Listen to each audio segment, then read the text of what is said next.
Okay, so allow me to share my screen to you.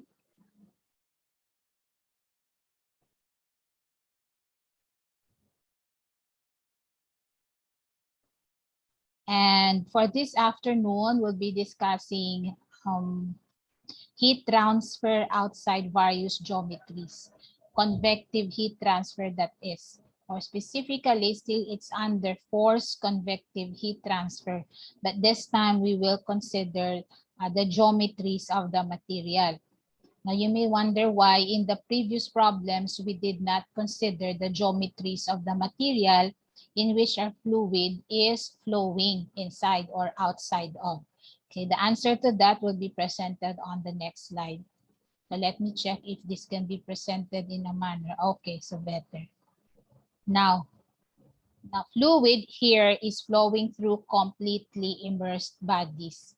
So unlike the previous sample problems in which a fluid is either flowing inside the tube, which is heated by another fluid outside, or vice versa, in here, the fluid is flowing completely on an immersed body, or it could be immersed bodies. Okay? It could be one or more than one particular material. So this would now be completely different than the set of sample problems that were discussed to you in our past meetings under convective heat transfer. So heat transfer here is occurring between the fluid and the solid, which is completely immersed on it. Now this time, the heat flux, which is the heat transfer rate per unit area, will be dependent on the geometry of the immersed body, its position, the proximity of a particular body with other bodies, if we are not talking about a single body only or object, the flow rate of the fluid that is flowing through this immersed body, and the fluid properties. So all of these are very important when we account for the heat flux. Now, our formula here for the heat transfer coefficient will now be needing two constants, added two constants, the C and the M. But still, you have the presence of the Reynolds number and the Prandtl number. Now, where will you get the C and the M? They will be taken from a particular table. Okay, so C and M are constant depending on the various configurations. So the Nusselt number will still lead us to the very important. So if you recall, and it's always emphasized, the Nusselt number will always lead us to the heat transfer coefficient, H. So that is why we keep on determining this one so that it can lead us to the heat transfer coefficient. Now, fluid properties in this case, when we use this particular formula, will be evaluated at the film temperature. Now, another difference with the set of problems that we have discussed previously. So our set of problems discussed previously are based on the bulk, or the properties of the fluid is based on its bulk temperature. Excuse me. Now, in this case, our fluid properties will be dependent on the film temperature. And what is this film temperature? The film temperature is actually the mean of the wall temperature of the solid, which is immersed in the fluid, or where the fluid is passing through outside, that is, it's outside. So it would be the mean of these two. So the bulk fluid temperature and the wall temperature. As for the bulk fluid temperature, this is the mean bulk temperature. So when we speak of the mean bulk temperature, it should be the inlet temperature and the outlet temperature divided by 2 if our fluid is moving. Or if the problem is not giving us specifically or stating specifically that it's the average fluid bulk temperature. If the problem simply says it's the inlet bulk temperature of the fluid, that is still not the average fluid bulk temperature. It's different. So inlet bulk temperature of the fluid is different from the outlet bulk temperature of the fluid. It's different from the average bulk temperature of the fluid. So if we want the average bulk temperature of the fluid, which should be appearing here in the T sub B, that should be the sum of the inlet and the outlet bulk temperatures divided by 2. Okay, as for the film, that would be also the average of the wall temperature and the average bulk temperature of the fluid. So I'm emphasizing it so that you would know the difference from the other set of problems we have discussed already.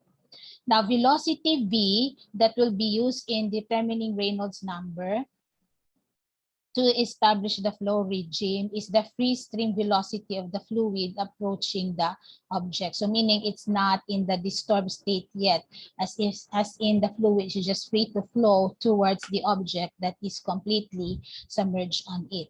So we refer to this particular velocity as the free stream velocity of the fluid. Okay, so these are things that are new concerning convective heat transfer on various geometries, or rather outside various geometries. Now let's look into one particular geometry, and let's say we have a flow parallel to a flat plate. So a flat plate that is completely immersed in our in our fluid. And let's say for this plate, we'll have length represented by L, and our Reynolds number is below 300,000 in the laminar region, and with a Prandtl number of greater than 0.7, the way we determine the Nusselt number is given by this formula. So this formula is empirical and is only applicable for flat plates immersed in the fluid. So if our geometry is not a flat plate, then we have a different formula to use. Now, as for Reynolds number here, in determining Reynolds number that should be substituted in here, that should be L times the velocity, the approaching velocity that was mentioned a while ago, the density, and the viscosity of the fluid. Correspondingly, since the Prandtl number is read from the properties of our fluid itself together with the density, the viscosity, we now can determine the Nusselt number directly from this formula. So our Nusselt number is the same as the one that we had in the previous set of problems, only that instead of the D, because mostly those problems concerns flow inside tubes or cylinders, we have it now replaced by L because we have a flat plate. So H still and K appearing in the numerator and the denominator respectively, but the D here was changed to the length of the plate. Okay, so this is for flow to a flat plate. Now for a flat plate still of length L, but the Reynolds number is above 300,000 in the turbulent region, still with a Prandtl number greater than 0.7.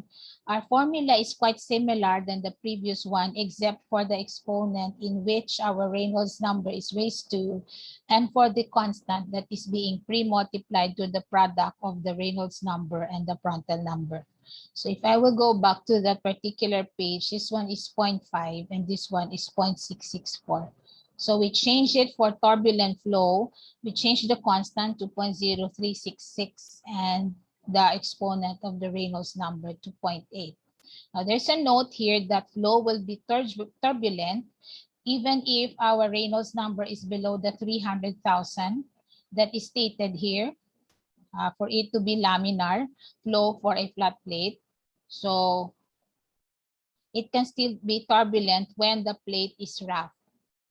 Okay, when the plate is rough. So class, even if you have already determined the Reynolds number for a particular flat plate immersed in a fluid to be below 300,000, but the problem specifies, that the plate is rough, you should not be using the previous formula.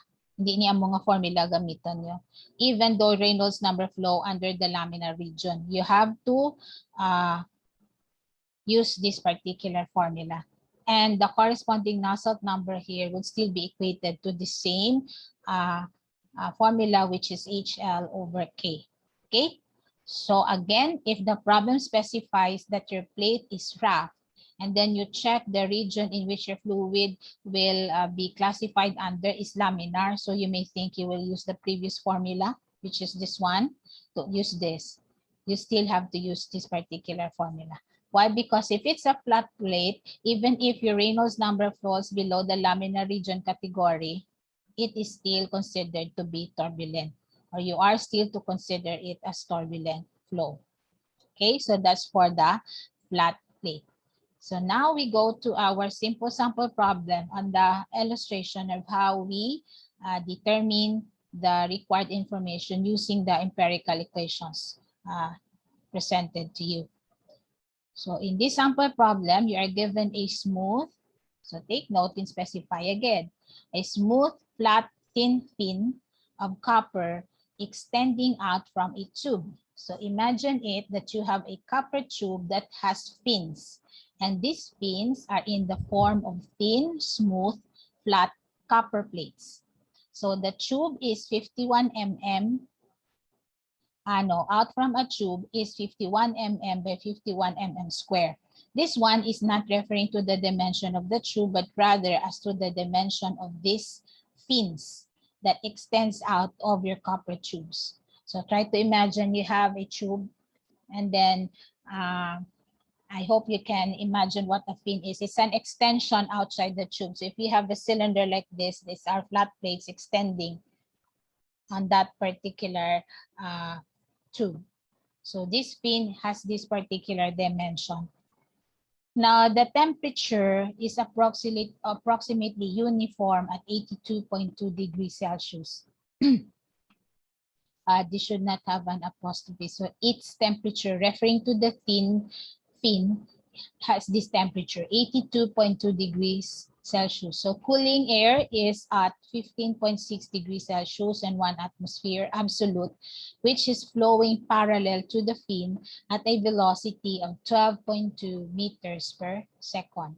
So this one is referring already to that of the air. So the cooling air is at this particular set of conditions flowing parallel to the fin at this velocity. So for letter A, for laminar flow, calculate the heat transfer coefficient H. And B, if the leading edge of the fin is rough, so that all the boundary layer or film next to the fin is completely turbulent, you calculate H. So this time, it gives you a specific condition. What if the fin is rough, but your conditions here would lead to a Reynolds number that is, of course, to be classified as laminar under our testing condition? Still, you're going to use the set of formula for turbulent flow. Okay, so now we'll solve this problem. To solve this problem, let me go to our Jamboard. Excuse me, Lasa.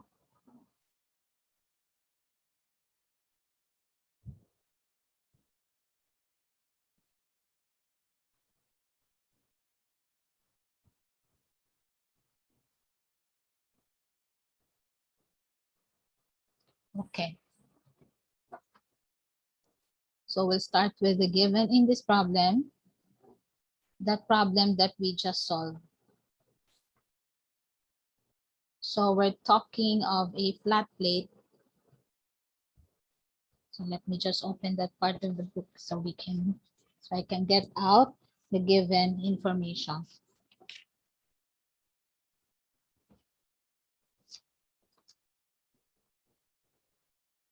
So the dimension of our fin, which is our flat plate, it's 51 mm by 51 mm. Okay, that is stated in the problem. So the temperature, its temperature of the fin is 82.2 degrees Celsius. Then as for our fluid, which is the air flowing parallel to the fins in our copper tubes, you are given this condition. So temperature, the temperature of the air is 15.6 degrees Celsius at an atmospheric pressure of 1 atmosphere absolute, and velocity of which is 12.2 meters per second.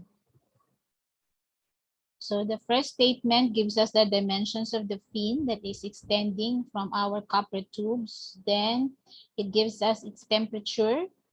And the second statement gives us its temperature. The third statement gives us the condition of the cooling air and its velocity. So we are now required for the following information.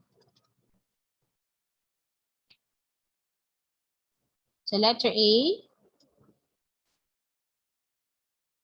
laminar flow.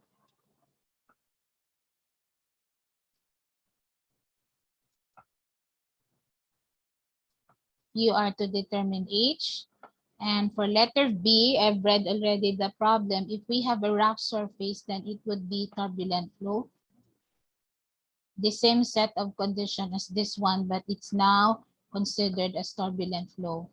We're also still going to determine the H. For both conditions, for both requirements, we'll determine the H only at varied condition, turbulent and laminar condition. Okay, so far these are the informations that we have. So we go to our solution.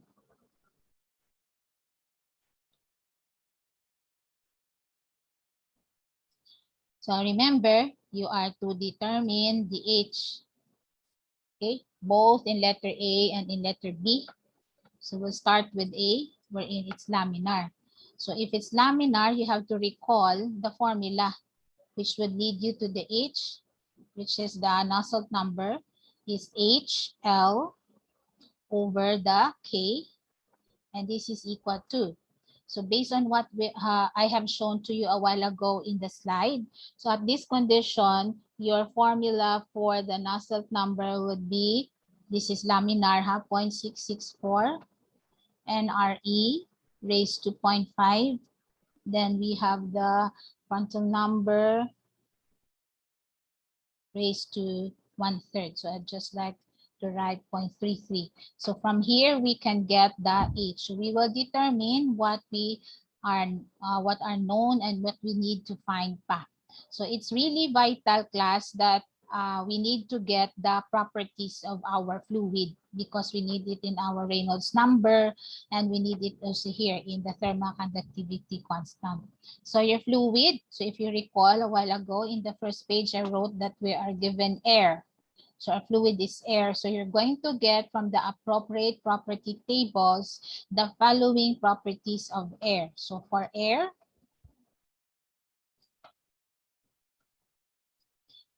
you are to determine the fin temperature first, so that you will have a temperature that you can use in looking up the properties of the air. The fin temperature, class, take note that when I wrote the fin temperature here, when I wrote it, it's capital letter F. Okay, this one, class, the T small f is referring to the film temperature. The italized F, the film temperature. So the film temperature is equal to TW plus TB divided by 2. So the wall temperature is given because that's the temperature of our fin, the capital F subscript. So I'll place it here at 82. And then our bulk temperature will be that of the air. So 15.6. Now we divide it by 2. Now in this problem, class, I'd like to emphasize this. You may say, why is it that you did not have the average of the inlet bulk temperature and the outlet bulk temperature for the average bulk temperature of the air? So I'll go back to our slide so we can read the problem again so that hindi ka mo ma-confuse. So in our problem, it says here, cooling air at 15.6 degrees Celsius is made available. It's not mentioning whether it's the inlet bulk temperature of the air, whether it's the outlet bulk temperature of the air. It simply is stating that it's available at that particular temperature. So it's right to assume that this 15.6 degrees Celsius is already the average bulk temperature of your air. Now, if the problem say that cooling air is flowing to the tube with an inlet bulk temperature of 15.6, then you have to look for the outlet bulk temperature of that and get the average. That way, you can use the average bulk temperature. In this case, it's okay to assume that this is already your average bulk temperature. Okay? So I'll go back to our problem. Pero pag naghambal na ang problem sa inlet kag outlet na term, then it has to be the average of the two. Okay, so your answer here for the film temperature, not the fin temperature, your film temperature is 48.9 degrees Celsius. So you need to determine this first, that way you can get the properties of air. So the properties of air that you're going to get from an appendix or from the property tables that you have, section 2 of your handbook, would be the thermal conductivity constant. So based on this temperature, in this case, that would be 0.0280 watt per meter Kelvin. Then you have the density, which is 1.097 kilogram per cubic meter. Then we have the viscosity, 1.95 times 10 raised to negative 5 Pascal second. Correct. And then we have the Prandtl number, which is 0.704. Okay. Now, the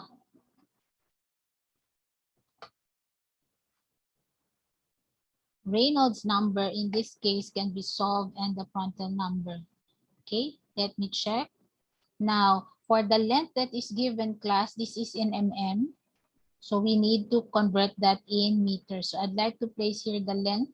It's not anymore the property of your air. So hindi ko nalanda pagbutang kay base ma-confuse ka mo. I'll go directly to our formula. So I did not label it to any equation. So then we'll have H is equal to 0.664.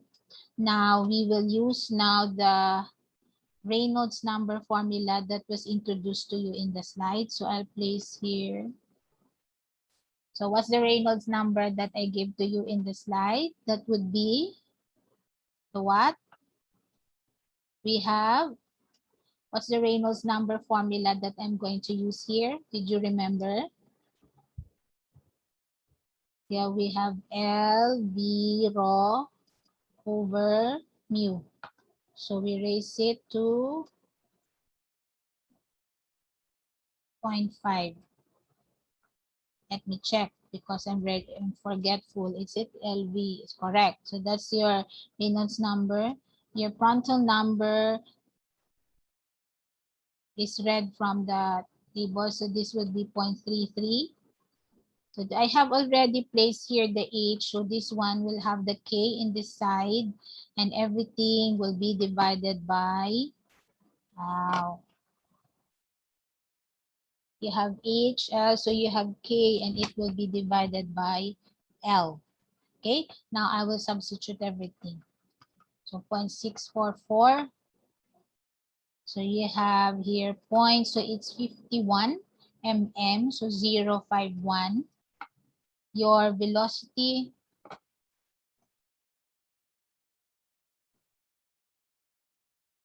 (12.2).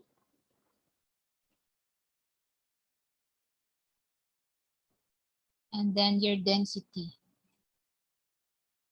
1.097.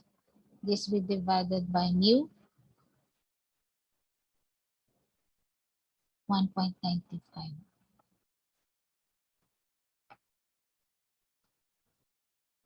You can cancel actually the L here and this L here, leaving an L here is 2.5 to simplify. Your Prandtl number,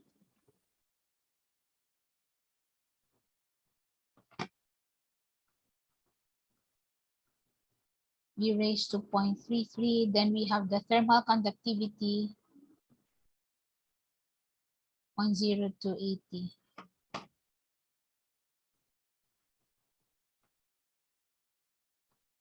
All of this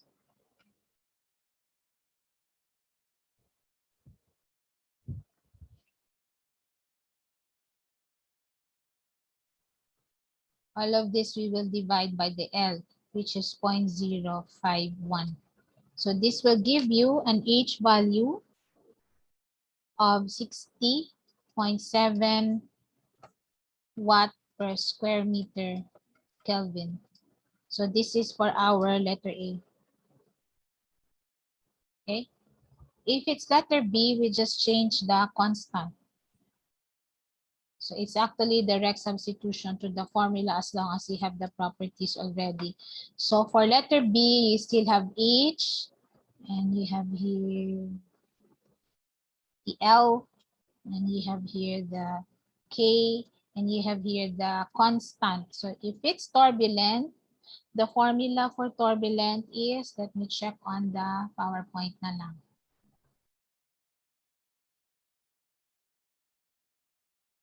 Our constant should be 0.066.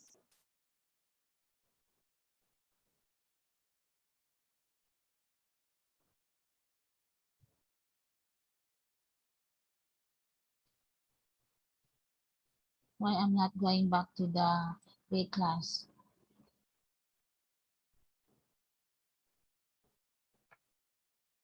0.0366, and we have Reynolds number here. So everything here, if this particular value is determined ahead, this would be 3.49 times 10 raised to 4. So I will write it in here.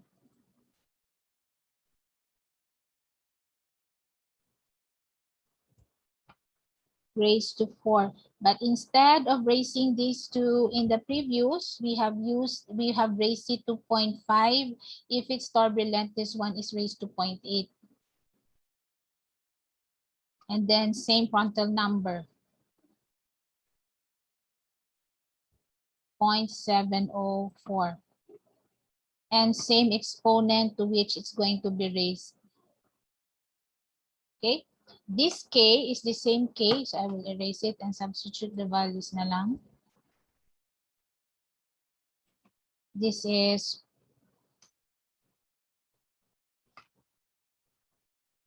0.704. Let me check. The K, no, 0.0280. 0.0280.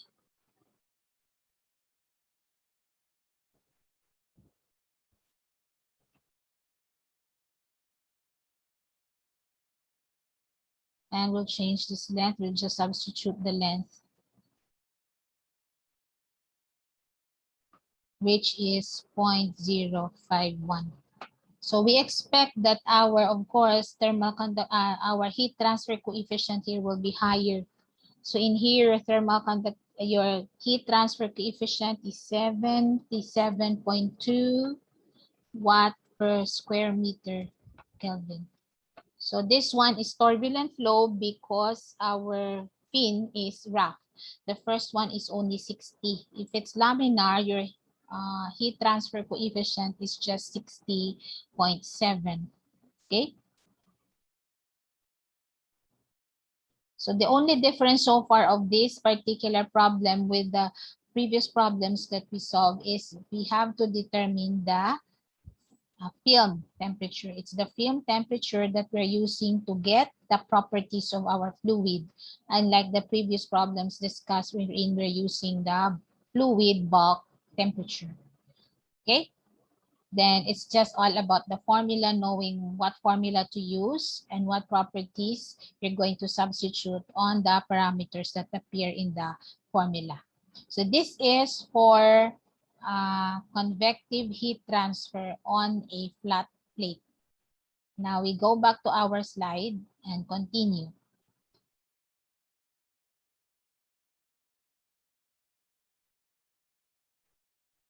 Now, what about if we have a case of a cylinder with axis perpendicular to the flow? Meaning the axis of your cylinder or your tube is perpendicular to the flow. So this would be the formula that you're going to use for Nusselt number. And it still has the C and the M. And we'll point to you where you're going to get the C and the M later. It's taken from a table. Now this time, since we're not talking anymore of a flat plate, we go back to the original formula for Reynolds number. So instead of the L here, we go back to the D, the V, the rho, and the mu. Okay, D here, the D that you're going to use is the outside diameter of the tube, not the inside diameter of the tube. Okay, take note that your flow is normal to or perpendicular to the axis of your tube or your cylinder. Now, the table where you're going to get the C and the M will be this particular table, and it will be based on the Reynolds number value. So the C and the M will be depending on the predetermined value that you got for the Reynolds number. Now, it's also important that your Prandtl number here should be greater than 0.6. Now, there's a question. What would happen, Miss Ali, if we have a Reynolds number, of course, falling into the range of values that are placed here on the first column. However, our Prandtl number is less than 0.6. You cannot use this particular table. So it's always suggested by books that since the formula that are being used are semi-empirical in nature, you have to look for the appropriate table to use, because this one would only work for this particular condition. And the condition that is given in our textbook by John Kuplis is for Prandtl numbers really falling on the condition that is stated here. Otherwise, this particular table cannot be used anymore. Please acquaint yourself with what is available in your handbook again. If there's a particular table that will give you out the value of the C and the M, that will be used in determining the Nusselt number for this condition, or rather the conditions that will not be true for this one, meaning it's less than 0.6 for the Prandtl number.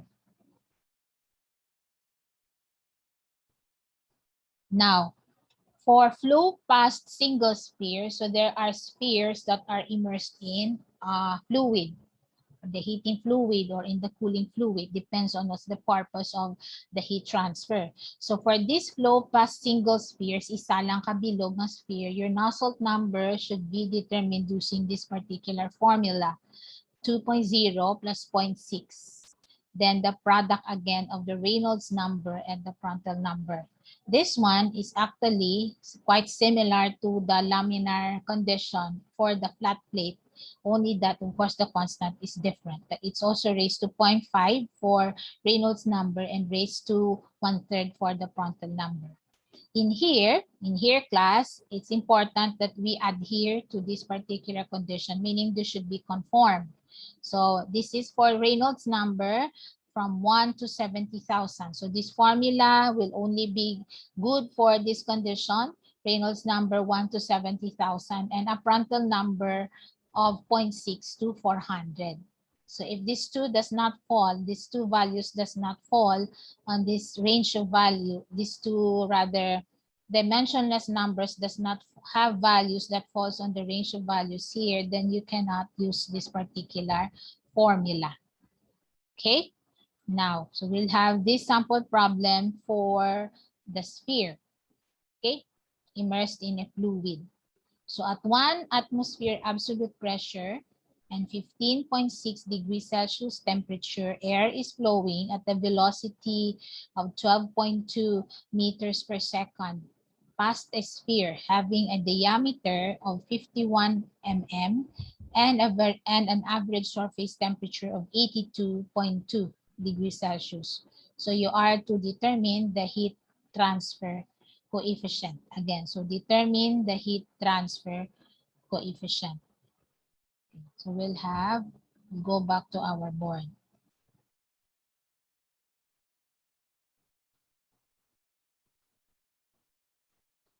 Okay, so this is our second sample problem.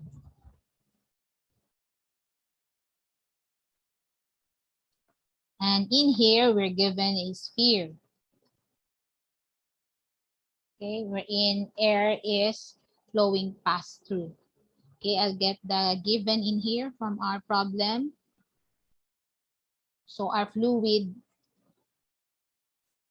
is still air. So meaning the properties that we have in the previous problem would still work because I think the condition is the same. So air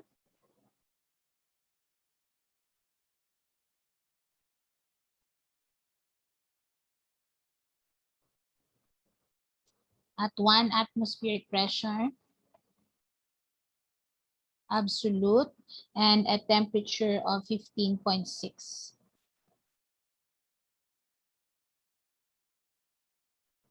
Okay, the velocity is 12.2.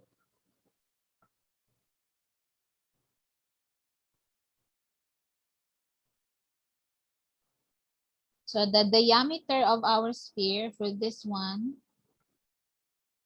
51 mm. It's just like the previous sample problem, that one length is 51 mm. And an average surface temperature, I'd like to label it first as the wall temperature, or it's the same, of course, as the wall temperature of the sphere. Because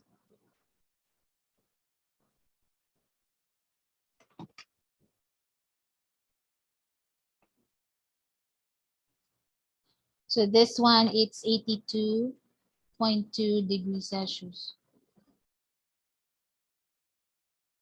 Okay, it says here, actually, the original problem requires you to compare it with that of the flat plate. We'll not do that anymore.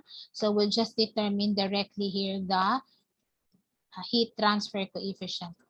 Okay, given the following values. So we will solve for the Reynolds number first and check whether we can use that formula that we're provided. So the Reynolds number is dV rho over mu. So it was stated in the slide that the D that you're going to use is the outside diameter.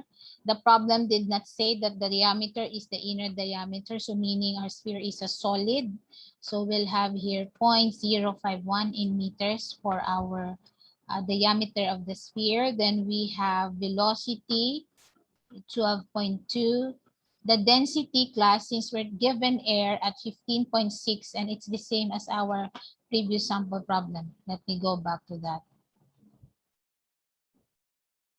Okay, so your air here is 15.6. So all the properties here we will still use in this particular problem. So I'll be picking out, in this case, I'll be needing the density and the mu.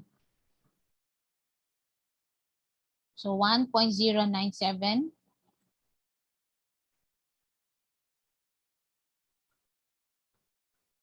for the density, and for the mu,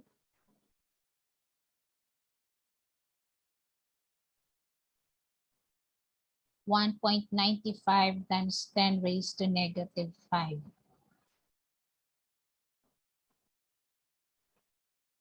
So this will give you a Reynolds number of 3.49 times 10 raised to 4. So 1, 2, and then you add 2 more, 0. So that would be 34,900. Based on what we have, as on the condition that is stated in our, together with our formula, it says here that your Reynolds number should be from 1 to 70,000. And we conform to that because it's only 34,900. So it's within this range. So take note that our Prandtl number should be 0.6 to 400. I think the one that we have is also, for our air, is within that range. So for our Prandtl number, it's 0.704. So it's 0.6 to 400. So we're still on the range that is stated. So we can use the said formula.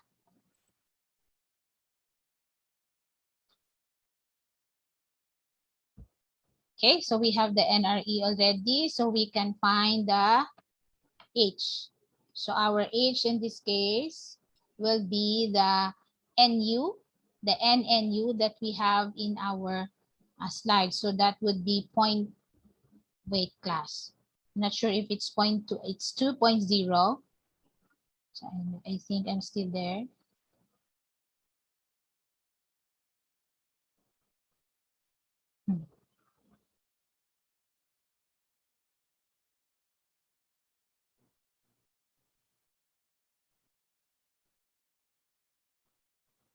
So this is 2.0. So our NU plus. So that corresponding 0.6 constant times the Reynolds number, which is 3.49 times 10 raised to 4. This one we raise to 5. Then the Prandtl number, which is 0.704, we raise to 0.33. All of this is our Nusselt number. So this should be multiplied by the K, which is 0.0280. And we divide by the diameter, which is 0.051 still. So in here, our H value is 56.1 watt per square meter Kelvin for a sphere in which air is flowing past through. So still, it's lower actually than the laminar condition stated for that of the flat plate, because I think that one in the flat plate for letter A, we have 60. So this one is only 56, so lower. Okay, lower than the one. If the problem, if we stick to the original problem, then the value that we got here is lower than that for the flat plate heat transfer coefficient. Okay. So far, it's just substitution to the formula, just knowing the formula. And again, the appropriate properties to substitute. Now we go back to our slide and go to another geometry. Don't hesitate to ask questions if you have questions. Okay, so we go to the next. This one. The flow past banks of tubes or cylinder. If you recall our last sample problem on forced convective heat transfer, wherein we determined the log mean temperature difference and replace the ordinary mean temperature difference in the formula UA delta T by that UA delta T log mean. Based on the primary principle that the difference of the temperature of the fluids that are exchanging heat will be differing as the fluid flows through the pipe or the tube. So that's the main reason.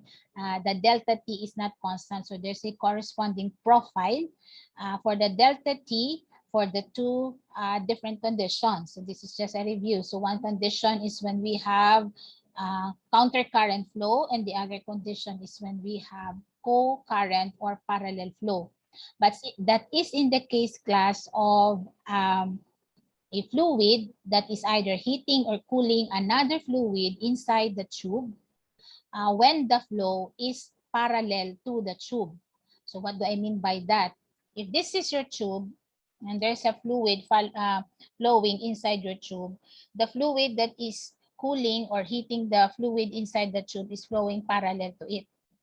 So the flow is along the axis of this particular tube. Now in this flow past banks of tubes or cylinders, okay, that we're going to discuss now, the flow is perpendicular, something like this, normal to the axis of this tube. And we're not talking only of one particular tube or cylinder, but we're talking about a bank of tubes. So we can have one row of tubes here and then corresponding rows below, where your heating or cooling medium is flowing perpendicular to the axis of these banks of tubes. So in here, it would be quite challenging or intricate because we need to consider a lot of things, because we're not only talking about just one tube. Okay, so Last sample problem is different. I will emphasize because our flow is the flow of the medium, heating or cooling it may be, on the tube is along its axis. This one is perpendicular or normal to the axis. So let me check mga nagdamo ang sa chat box. Sa letter A, miss, na raised to 0.5 ang Reynolds. Okay, check ko ha. In what particular sample problem is that? Drexel.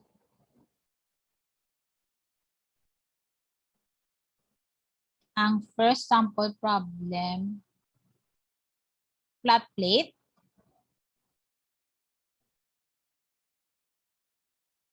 And the flat plate, Drexel. Let me go back. Yes, okay, check ko ha.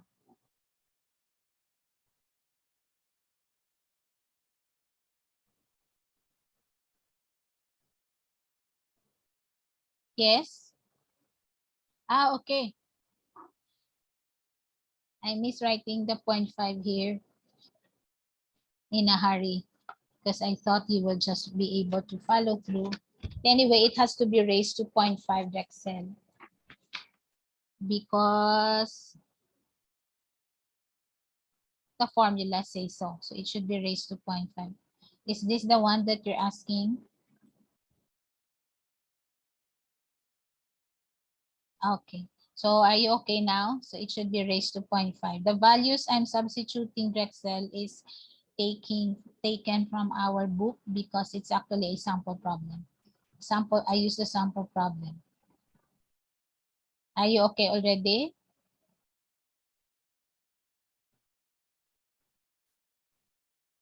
No more question, Drexel. Okay. I'm glad. Okay. So damo pa ko na nga mga ma-overlook class. Gisagad dali nga matapos ang dinadiscuss. Anyway, where was I? Go back to the slide. Okay. So here it is. Imagine this as your bank of tubes. So this, let's say, this is my tube, okay? And my fluid is perpendicular to the tube. So this is my tube. And let's say this tube here has 10 rows there, or example 10 or 15 rows there. And then this 10 rows of tube has let's say 4 tubes below.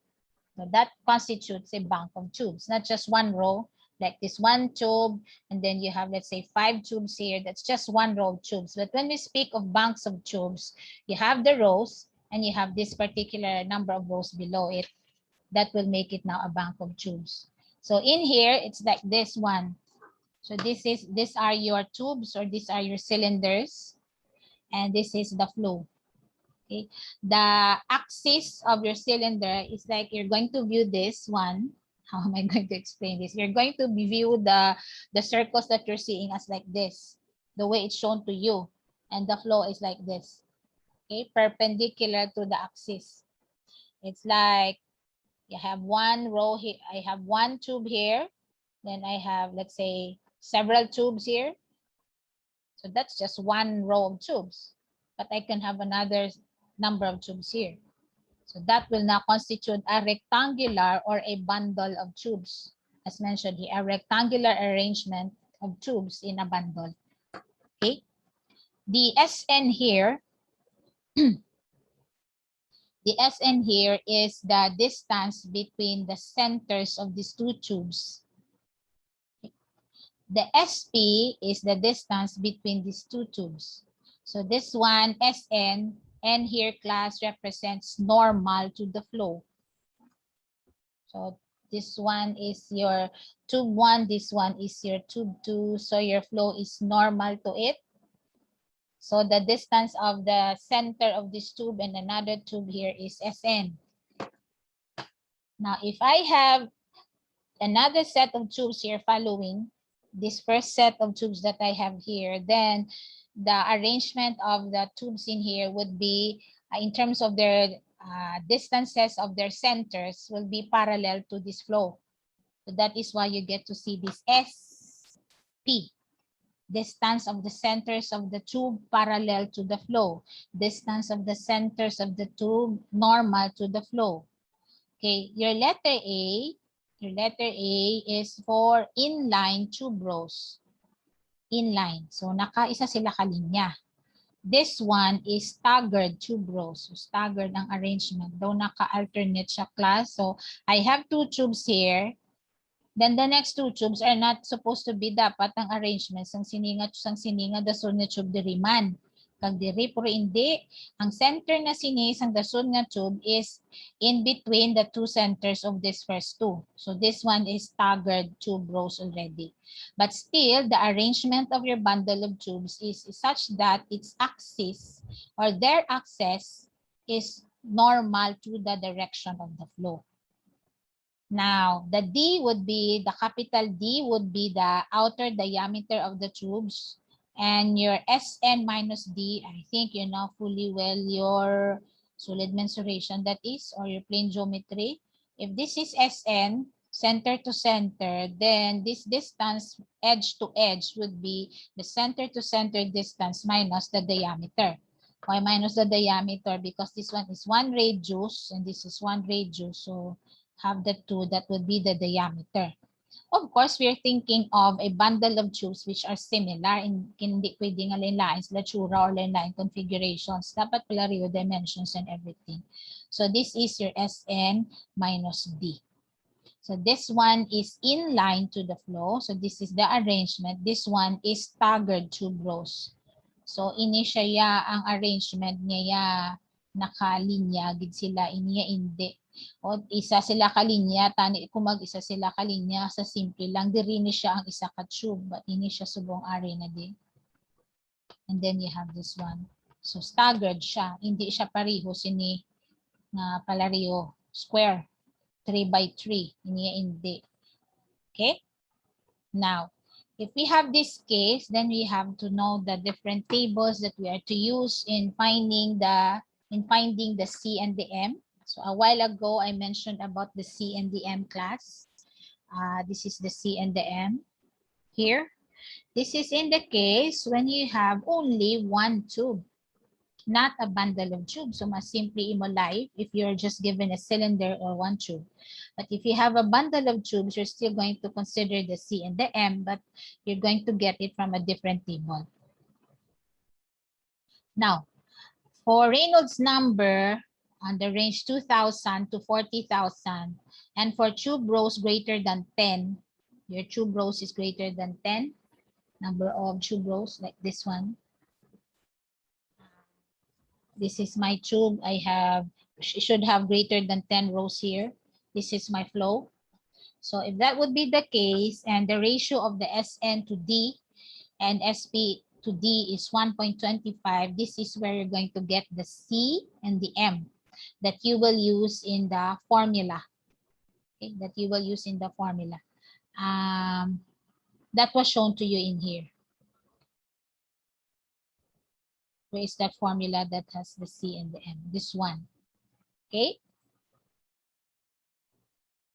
We have a very simple table if we have only one tube. Now, SN over D equal to SP over D equal to 150. This will be your C and M. This one for inline, that's the letter A configuration, this one. And the staggered, this one, letter B. So the problem will specify it nonetheless if it's inline with the flow or staggered. Now, question, what if Miss Ali, ang ratios ng SN to D and SP to D are not equal? Then you cannot use this table. The author suggests that you find another correlation. You find a different formula with a table that will go with such formula. This one will only work for the this particular condition. So greater than 10 tubes in a row, with SN to D ratio and SP to D ratio being equal. So you just look for the corresponding ratios here. Another question, what if Miss Ali, ang values ng ratio namon sang SN to D and SP to D, wala D sa groupings nimo, wala D. Then we can approximate. But if I will take the problem from Jan Kuplis, because I don't make my own problem, I will just probably tinker some of the data there. Or if I take it from McCabe will have its corresponding table that will have the corresponding ratio that you would be needing. So I have not yet encountered a condition wherein there's a need for you to interpolate the value of the C in this SN-SPD ratio with the C for this SN DSP-SPD ratio nga natungan, like say 1.4 abe. So in between these two. Okay, I haven't yet encountered that, but I suggest that you still, if possible, find the table that really has the corresponding ratio that you have here.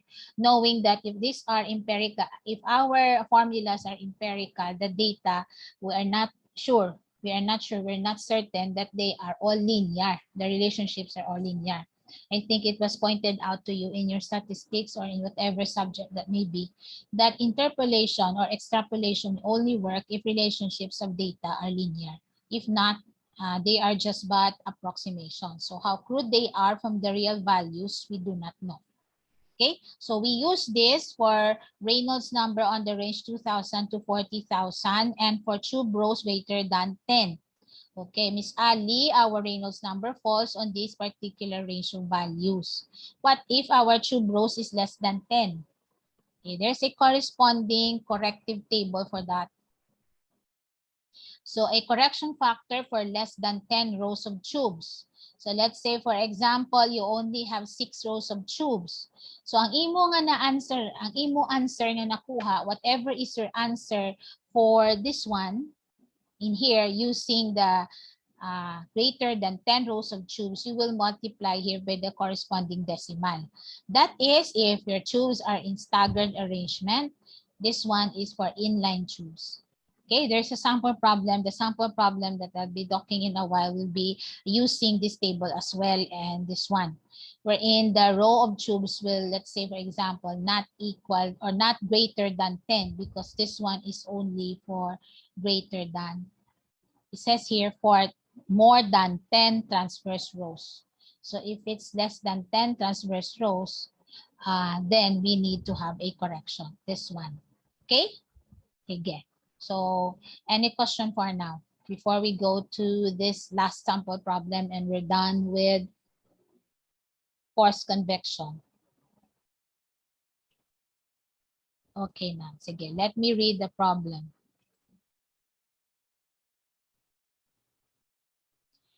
Air at 15.6. So mahilig si John po please ang 15.6 na temperature. That way he will not have to find a different set of data for the fluid. So if it's 15.6 that he started with and it's air, then it's 15.6 all throughout his examples for a particular section. Okay, air at 15.6 degrees Celsius and 1 atmosphere absolute flows across a bank of tubes containing 4 transverse rows in the direction of flow. Okay, and 10 rows normal to the flow. So can you imagine that? If you can see me, if this is my tube and this is my flow, I have 10 rows here. And I have 4 here. So that will make it a total of 40 tubes in my bundle. So why I say 10 here, because it's there 10 rows normal to the flow. If this is my flow, so this would be the 10 rows that I have for my tubes. I should have 10 tubes, 1, 2, 10. The transverse row is this, so I have 4 here. 1, 2, 3, 4. So that would be my bundle of tubes.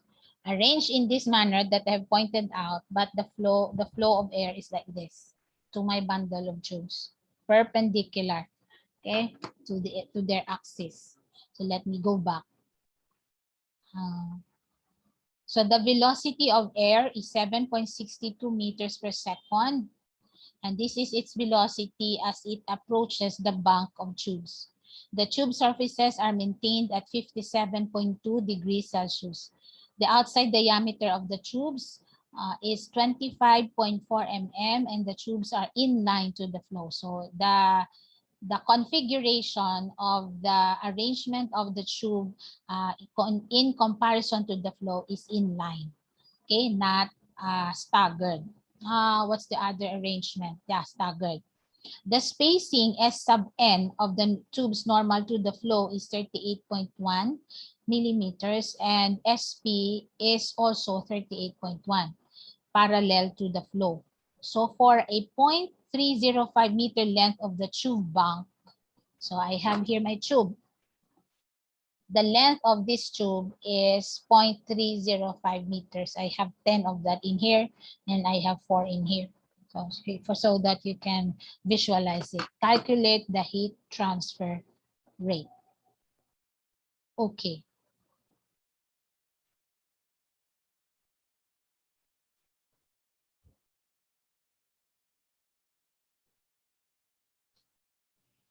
Okay, this is our third sample problem.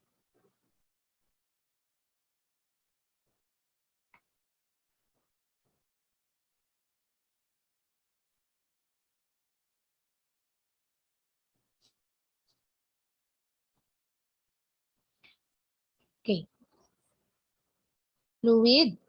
I will not draw, class. You notice I don't draw because I don't know how to draw. So fluid is air, but I know what the problem means, but I don't know how to translate it in the form of a drawing. So your fluid is air at a temperature, actually this is the 15.6 degrees Celsius. Okay. Rows, your rows. So I'll just place here rows na normal, number of rows. You have 10 tubes.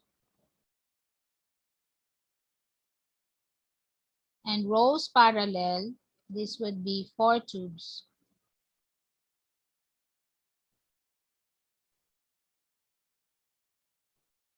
Velocity would be 7.62 meters per second.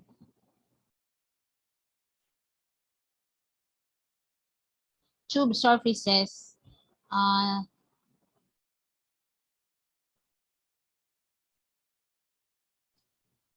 maintained at 57.2 degrees Celsius. The outside diameter of the tubes,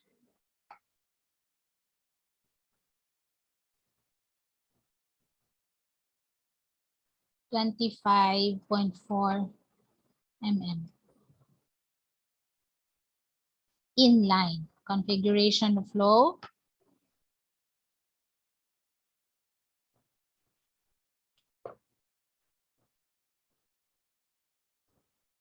Inline. Okay. SN,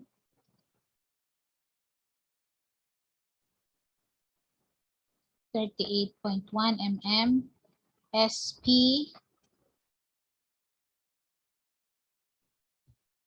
38.1 also. Length,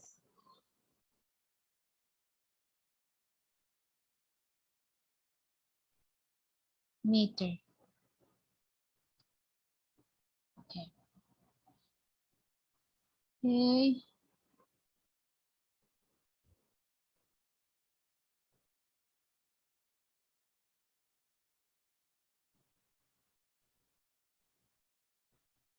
Required. I'll just write here the required or yun na lang.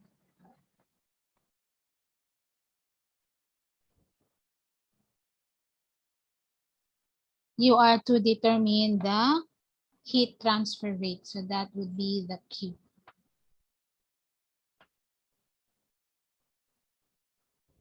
Okay. So now we will determine the solution. Okay. If it's the heat transfer rate, what is it that we need for heat transfer rate? Q is equal to H A delta T. Or a very fundamental equation for heat transfer rate is M Cp delta T.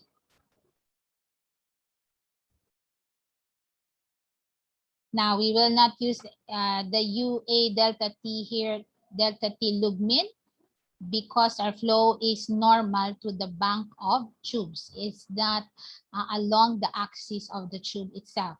I am referring to the flow of the heating medium, or in this case, what's the use of the heat here, of the air here.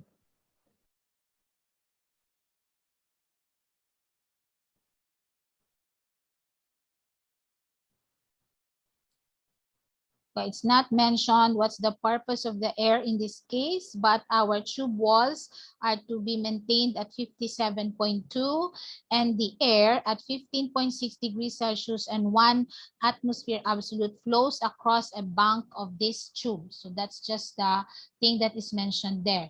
But it's certain that the temperature of the tube walls have to be maintained at 57.2. Let's label this as our first working equation.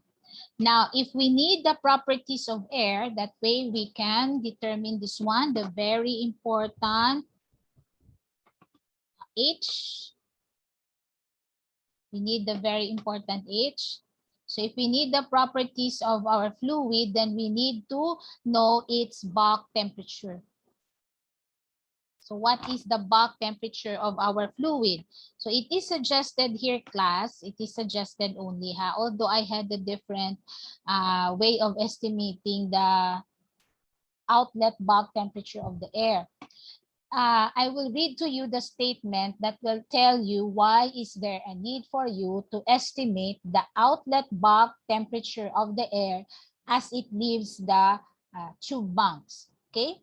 I read the problem na lang. Di na ako magkadto sa PowerPoint. It says there, air at 15.6 degrees Celsius and 1 atmosphere absolute flows across a bank of tubes containing 4 transverse rows in the direction of the flow and 10 rows normal to the flow at an average velocity of 7.62 meters per second as the air approaches the bank of the tubes. Now, the temperature that is mentioned, class of 15.6, is that approaching temperature of the air to the banks of tubes. It's not the constant temperature of the air all throughout as it passes through these banks of tubes. It's a given that when air flows to these banks of tube, if it approaches at 17.6, it's not certain and it's not sure that you will still have the same temperature as it leaves these particular banks of tubes. Why is that? It's because your tube in the first place are at a higher temperature. I'm referring to the tube walls. Your tube wall temperatures temperature is at a higher value than the temperature of the air that approaches it. So anong resulta? So common sense tells you that a certain amount of energy will be released to the air that is flowing across these banks of tubes. So the 15.6 that is given in the problem that I placed in here, this one I place as T sub A. This is only the place here the inlet bulk temperature. We have to determine the outlet bulk temperature of this air. That way, we will be able to use its average bulk temperature, which I have mentioned at the start of this topic regarding the average bulk temperature of the fluid, which should be the basis of determining the properties of the fluid when you take it from a particular property table. So this one is not the average bulk temperature, but only the inlet bulk temperature of your air.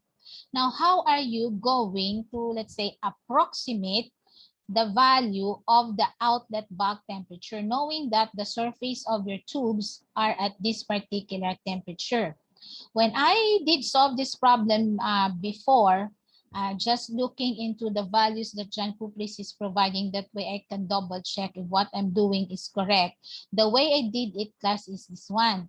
I took the difference of the surface temperature of the tubes and that of the approaching air temperature. Kung ano man na siya nga fluid, isubtract ko na siya. And then the difference, I will divide by 2. So let me point out to you the corresponding answer that we get if we do that. Okay? Remember that this is just your inlet bulk fluid temperature. So we're trying to find out what would be the increased outlet bulk temperature of the air. So let's say I do that, 57.2 minus 15.6. We divide it by 2. The answer, class, is 20.8. If I will do my computation for this particular problem myself, I will base it on this particular assumption of mine that the outlet bulk temperature of my air should be 20.8. But nonetheless, just for that, we will not have to change all the data, the calculated values that are given in the sample problem. We'll go with the one that is suggested by the author. But the suggested outlet bulk temperature, so this is trial and error class, just like the sample problem I gave to you on convective heat transfer also. A trial and error thing that you can check also at the end whether it's plausible or not. Now, in the case of John Puplis, he started with an assumption. So I'll place here an assumption. So assume for air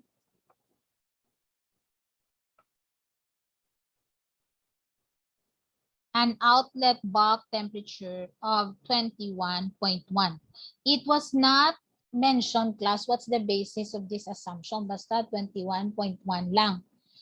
Okay, let's say we'll go with that. That way I can use the values that are taken. So if we have this particular outlet bulk temperature, then the average bulk temperature of air, which is a fluid, which we will use in finding its properties, will be the sum of this one, the 15.6, and this, divided by 2. So I will have 15.6 plus 21.1.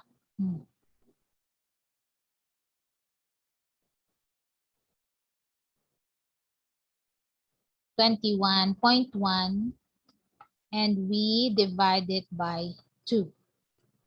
This will give us 15.6 plus 21.1 divided by 2 will give us 18.4 degrees Celsius. This bulk temperature will be the basis of determining the properties of air. So for air, at 18.4 degrees Celsius, I will just simply use the properties that were given here. So actually, wala yaman gani, gin-round off. Ang 18.4, ginubra niya lang 18.3. Let me check. 15.6 plus 21.1 divided by 2. 18.3 lang iyaginbot lang. So I'll just place here 18.3 para kung i-check nyo sa property table later, mag-agree ang values na mabasa nyo man. Okay? So I'll just place here 18.3. At this particular temperature, then I will write all the properties of air.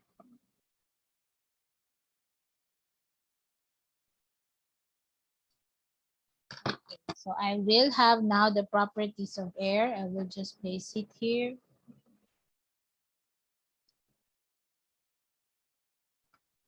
0, 0.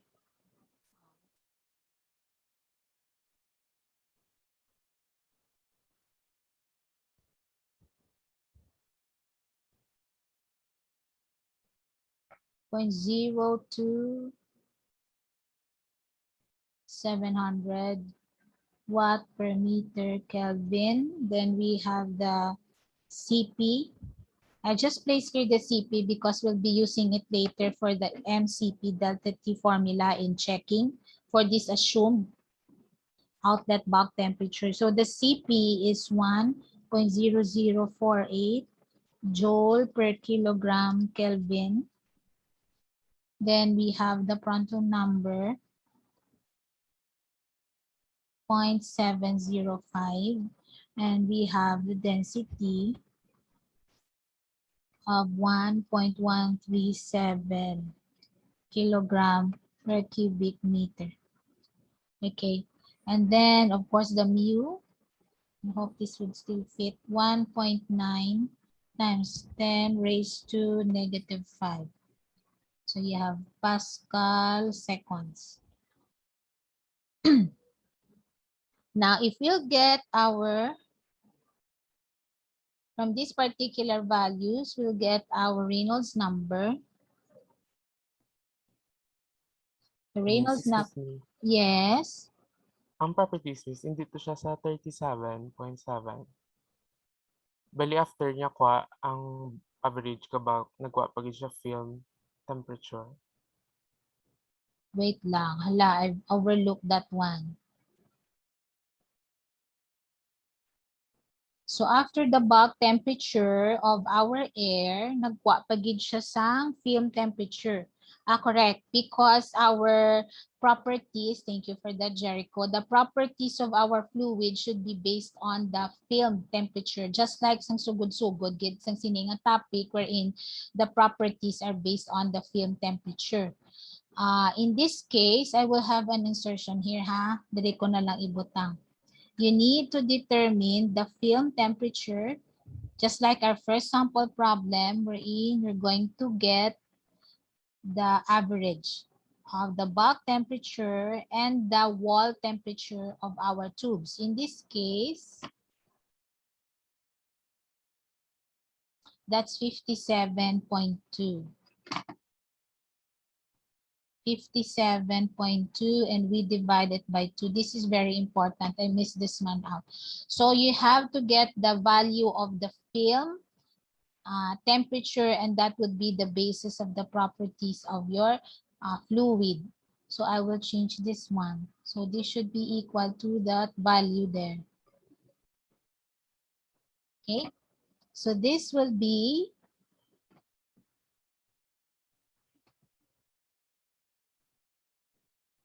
so your film will be 37.7 degrees Celsius, and this is your 37.7 degrees Celsius here. So not the 18.3. Okay, the temperature in which you're going to base the properties of your fluid should be, in this case, the film temperature, because now we're considering convective heat transfer outside various geometries, not the original one wherein we're simply basing it on the bulk temperature of our fluid. So I was get some naanad na ako nga ang una-una gid sa bulk temperature lang sa sang fluid ginabase. So if we're now considering the effect of geometries of fluids immersed in solids immersed in fluids, we have to use the film temperature. So take note again, class, it should be the film temperature. Thank you for that, Jericho. So if you have this already, you are ready to go to the Reynolds number. But it was suggested here that the velocity that you're going to use here should be the maximum velocity. So our original formula for the Reynolds number would be dv rho over mu. But the v that we will use here will be our maximum velocity. Now, this is equation 1. So this would be now equation 2. And the question is, how will we get this maximum velocity of our fluid? So it is based upon the ratio of the distances, normal distances to the available open distance of the fluid, as in this case air, as it flows the bank of tubes. Now I'll use this particular ratio SN D. I'll go back to the orientation that we have later in the slides. You will see what is SND over SN. Now your SND, your SN minus D and SN would be this. I'll go back to our slide so you will see.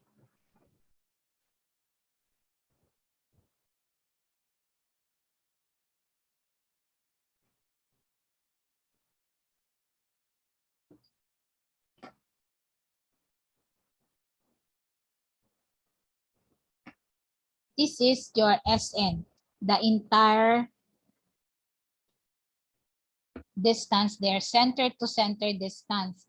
If it's SN minus D, that would only be this one. Okay, so it's like you have the minimum flow here. If the distance that we're just considering is this one, you have minimum flow because this one is smaller. This one, in terms of the flow that it can accommodate for your fluid, this can accommodate bigger flow because of the bigger distance. So in the problem, you have there Sn minus D. This is your Sn minus D, this small thing here, Sn minus D to Sn. So this one, the Sn minus D will be velocity minimum because of the small distance here, shorter distance here, and this will be V maximum. Because if this one have been free, this will accommodate bigger volume of air. Okay, so this is Sn minus D to Sn, V min, minimum here to V max. If you use this particular relationship, you'll be able to solve for the V maximum, the maximum velocity of the air as it flows to the banks of tubes. And that would be, in this case, I'll place it in here, that would be Sn times V minimum over the Sn minus D. This V minimum is the velocity as is for it as it enters the, the velocity that is stated in the problem by the air as it approaches the banks of tubes. That would be this V minimum. But whereafter, what should be the maximum velocity? If the flow were accommodated through this distance here, without this particular radius of the tubes acting as the barrier. So this is the formula that was used in finding the maximum velocity that should be substituted to the Reynolds number that we will determine. Okay, so remember this, Sn and the velocity that is given in the problem, the approaching velocity of air to the banks of tubes, and divided by Sn minus D. Okay, now I'll go back to our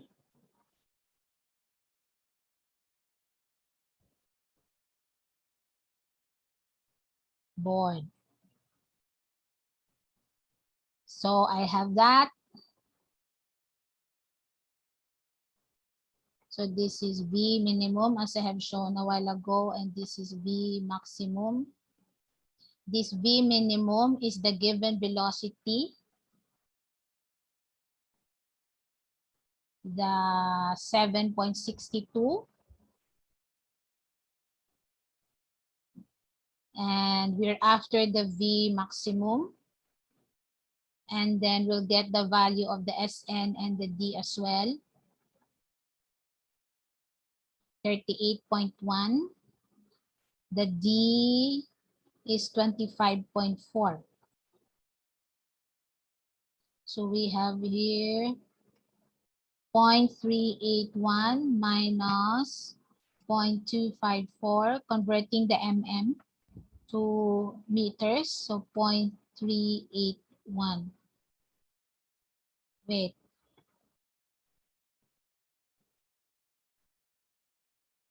So if we divide it by 1,000, that would be with a 0 before it.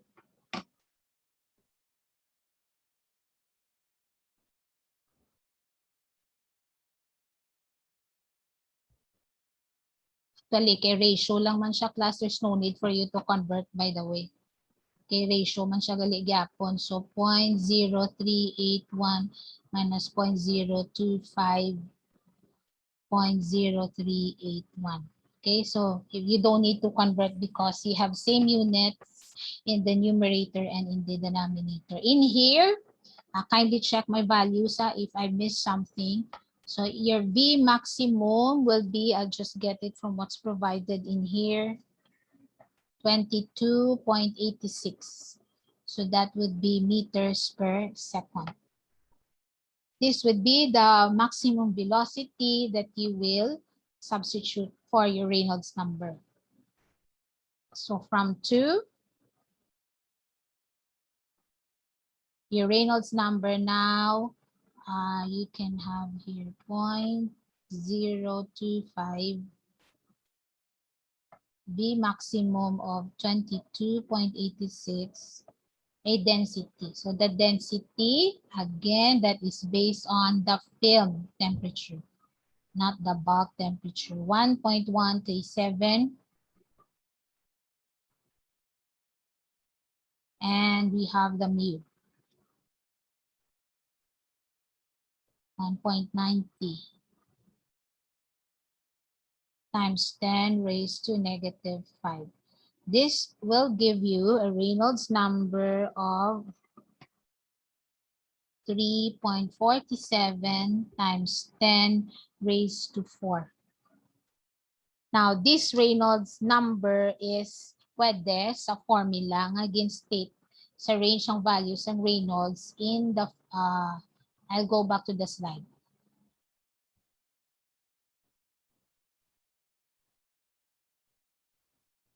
So the table that we can use in this case can accommodate up to this much of Reynolds number, 2,000 to 40,000.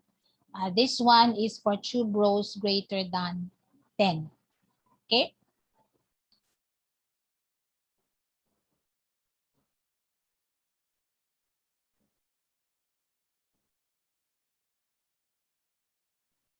Okay, so here we are. So this is our Reynolds number. Now that we know the Reynolds number, we can now go to our Nusselt number. So I'll just write the formula here for our Nusselt number. It's C N R E raised to M and frontal number raised to 0.33, which we can equate to HL, H not L, but this time it's D over K. So we are after the H. So I will go directly to substituting the values that are already made available. So in the case of the K, I have H here, so this would be K and D. So in the case of the K and the D, I'll go back to my K in here. 0.027.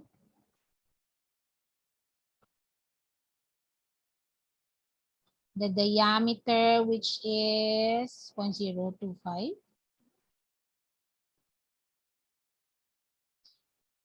0.0254.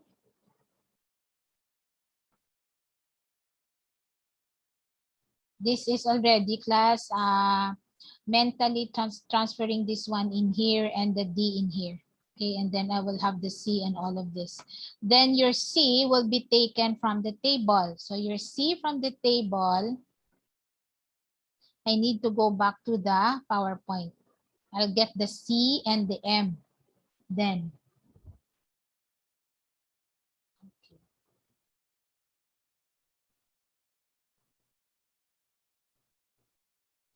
Okay, we need the SN over D and the SP over D ratio.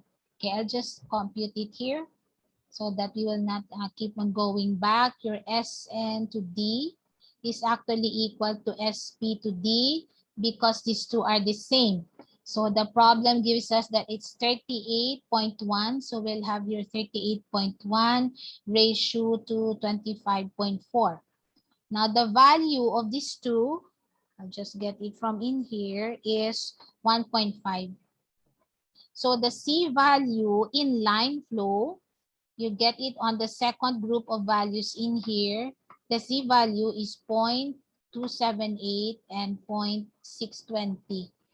0.278 for the C and 0.620 for the M. Okay, it's because of this. So we can compute this in here and then just place the values of the C and the M taken from this table here in our board. Okay, sige. So I'll go back to the board.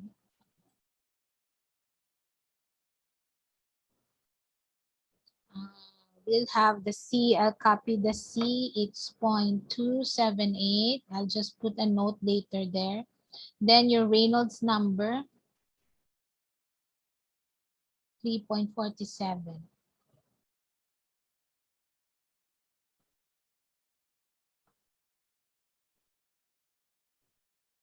And your M is 0.62. So these were taken from the table that was shown to you a while ago. This one. This is the C, and this is your M from the table. And then your Prandtl number,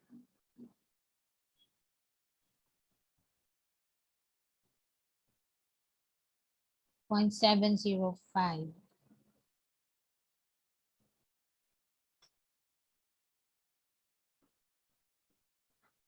And we'll have this raised to 0.33.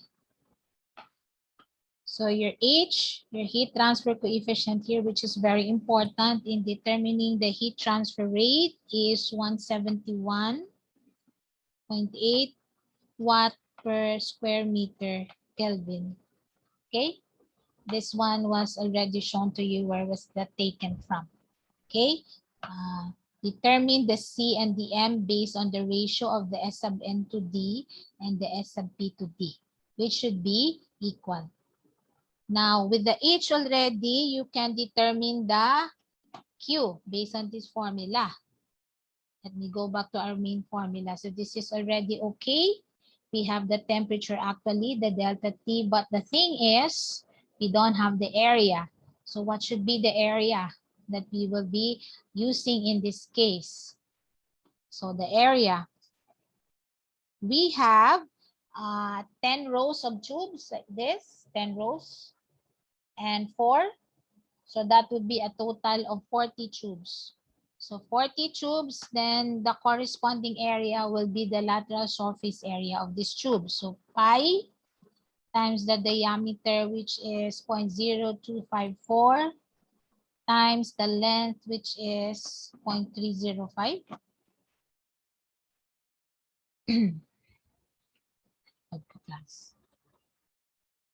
0.305.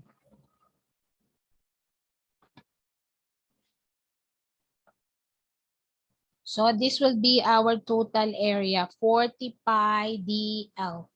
So let me check my values. Okay, so far so good. So you have 0.973 square meter. Okay. This is the D and this is the length. Then we can go to equation 1. The problem is asking for us for the heat transfer rate. So from 1, Q is equal to HA delta T. So your H is the H that we got there, 171.8. I'll copy the area that I have here in front of me, so I will not have to transfer slide. Now, what about the delta T in this case? So that would be the wall temperature of the tube. Pila ang wall temperature sa tube? 57.2. That would be 57.2 minus the bulk temperature. So our bulk temperature is the one wherein we made an assumption. So our bulk temperature is 18.3.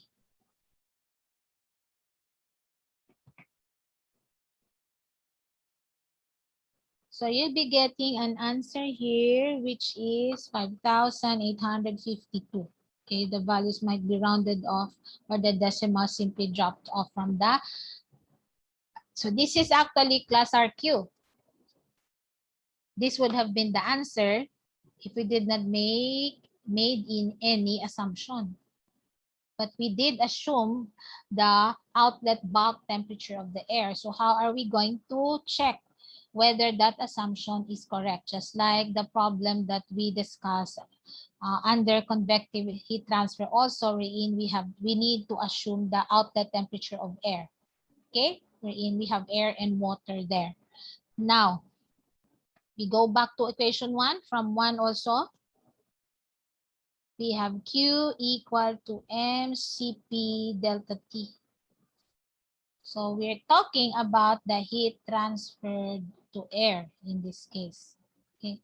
And the delta T in here will be that for the air as well. Iyaman na ni air because we're going to account for the air that was transferred through the air as it passed through the bunks of tubes. Now, what would be the mass flow rate of air? So another thing, we need to find properties of air again. So for us to be able to find the mass flow rate of air, we need its velocity, the density. If you do dimensional analysis, so you have already velocity, density. Anybody here can tell me what's the next thing? That should be the watt. Velocity, density, this should be the dimensional analysis. Area, cross-sectional area. Because let's say, for example, this is meter squared, this is meter per second, that would be meter per unit time. This is mass per cubic meter, so this would be now resulting to a unit in mass per unit time. So I'm looking for the mass flow rate of air.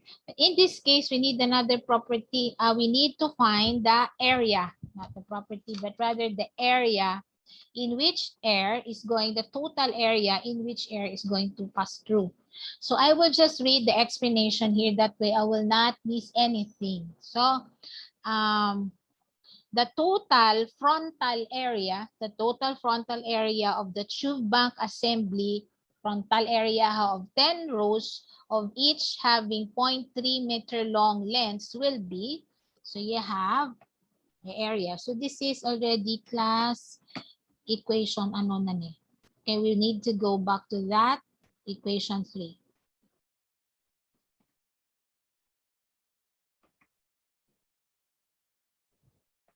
So the A will be the total frontal area. So you have 10 times the SN, and then we multiplied by the length of the tubes, 10 SNL, the length of the tubes.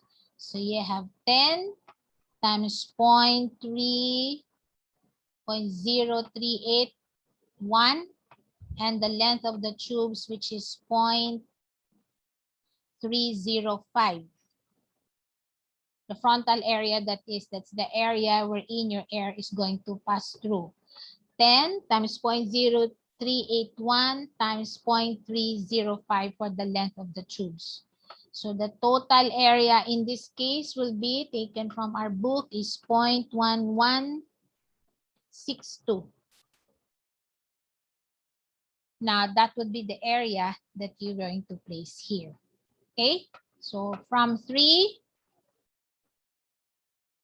equation 3, your mass flow rate will be, so the velocity that we will be using is the velocity, which is 7.62. Then we'll have the density. I'll just copy it here. So that's 1.224.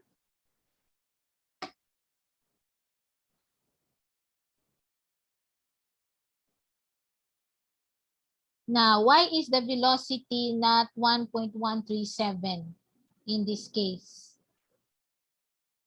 The velocity, which is 1.1224, was based on this one class, not on the bulk temperature of the air, but rather, since this is the air about to enter the, or about to pass through the bank of tubes, so this is based on the inlet bulk temperature, which is 15.6.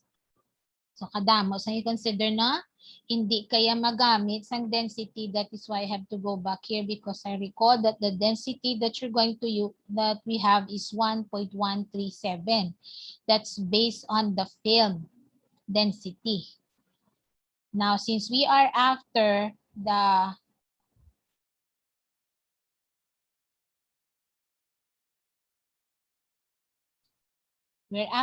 density of the air as it's about to pass through our banks of tubes, the density that we're going to substitute is the density based on the approaching temperature or the inlet bulk temperature, not on the film temperature. Okay, if you substitute the value here, which is that of the film temperature, then it would also be making your answer wrong. Okay, sorry. So we'll have now, this is for the velocity. I think our velocity is really 7.62. Correct.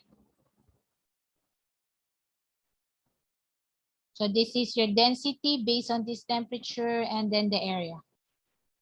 By the way, this is square meter. So we have 0.1162. So you have a mass flow rate, in this case, of 1.084 kilograms per second. Now, since we have the mass flow rate, we can go back to our MCP delta T. So we have Q equal to MCP delta T. Now, you may wonder, nga miss nga mass flow rate ang gamiton mo. It's because this Q that we'd like to determine, class, actually is heat transfer rate, not magnitude only, but magnitude measured per unit time. So the mass here should be also per unit time. So that should be mass flow rate. Okay, so we have the value there, 1.084. And then the CP, here we go. The CP, you're also going to get this one from the approaching temperature. You're going to base it on the approaching temperature of air. So I would like to place it here, not the density on the film temperature. So this is based on the inlet bulk temperature, which is 15.6 degrees Celsius. Okay. As for the delta T, isn't this the delta T? This is the delta T that would give you the difference of the outlet bulk temperature of the air with the inlet bulk temperature, because we're talking of the amount of heat that was transferred to air, which is the same as this one, the 5852. So I will place it here, the 5852. So you'll be getting a value of delta T here. Yes, excuse me. Yes? Density, manamis, hindi specific capacity. Ang gimbutang ko. Wait. Lain ang ako nabasa. Siya ko, Jericho, ha. The CP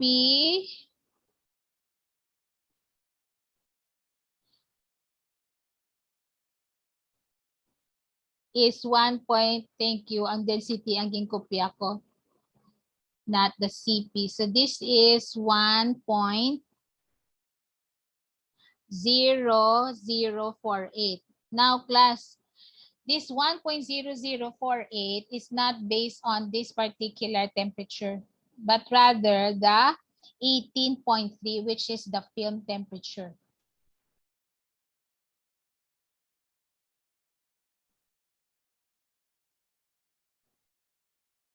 So this is your CP based on the film temperature, which is 18.3 degrees Celsius. So unlike this one, which was based on the inlet bulk temperature, which is 15.6, this CP is based on the film temperature. So more the CP of the air, the average CP of the air, because the film already takes into account the average bulk temperature of your air together with the wall temperature of the tube. So this is your film temperature that was used, okay? Your delta T here, I'll get it from this one, is 5.37 degrees Celsius. That's your delta T. And what is this delta T? This delta T actually is the difference between your bulk temperature outlet and your bulk temperature inlet for air. your 5.37 value should be placed in here, and then the inlet temperature, which is, what's our inlet temperature? That's 15.6. So you will have an outlet bulk temperature in this case, 5.37 plus 15.6 is 20.97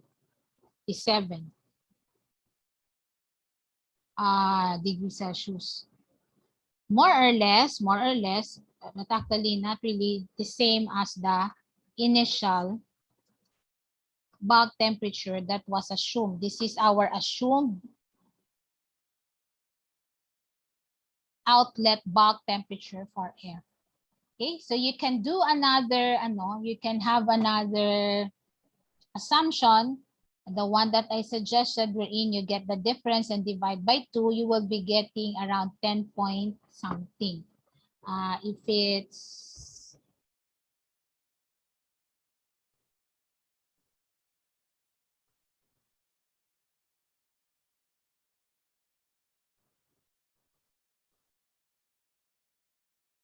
If it's 57.2, you subtract from that 15.6 and you divide it by 2, you will have 20.8. So you can start with 20.8, or if you want, you can go do 20.9.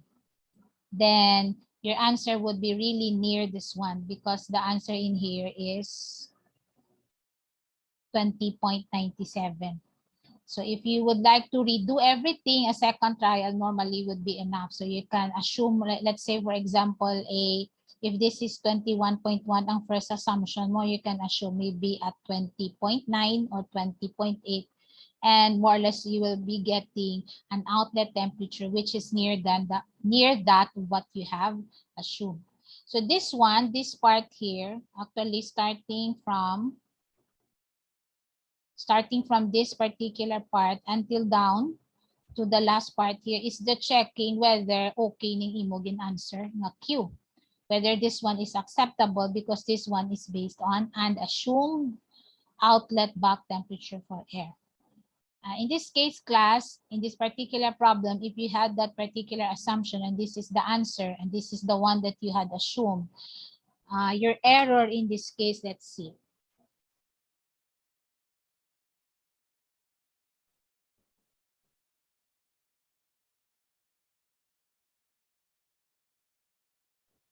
The actual outlet temperature is 20.97, and what you have assumed that times 100.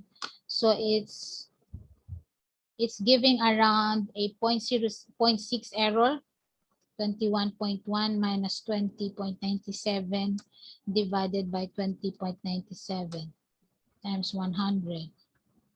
So more or less it's 0.6, okay, 0.62 error, 0.62% error. And that's acceptable. It's not even 1%. So it's okay naman na siya. Pwede ka naka-end. Hindi ka na magduliwat, assume. O hindi ka na mag-assume ulit. Okay? This ends the topic on, because the last part as given by John Kuplis will already require you to do integration, numerical integration, if I'm not certain. And we're only after the essentials in here as what is oftenly reminded to us. So I think this part discussing the convective heat transfer principle applied to various geometries will be enough already. Do you have any questions? I go back to the before I go back to the slides, do you have any question here in our solution for the third problem? None, miss. So makapoy lang siya, as I'm doing it as if the properties are not given. That is why I'm still writing it down, because I'm trying to check whether if you do it on your own without the properties and you're still going to look for it, it would really take time. Finding alone the properties, finding the formula, looking for the table will take time already. So it really entails practice for you. That way, you'll be able to process not just one unit operations problem in 1 hour, but probably two, depending on the problem, or three, or depending also on the complexity of the problem. I'm using John Couples for natural convection as well, and it's a topic that is not lengthy compared to this one. So hopefully I can finish by Tuesday next week. Your quiz tomorrow will not cover the one that I have just discussed now. Okay, it will only cover the one that I've discussed yesterday. Okay, so I'll stop recording here.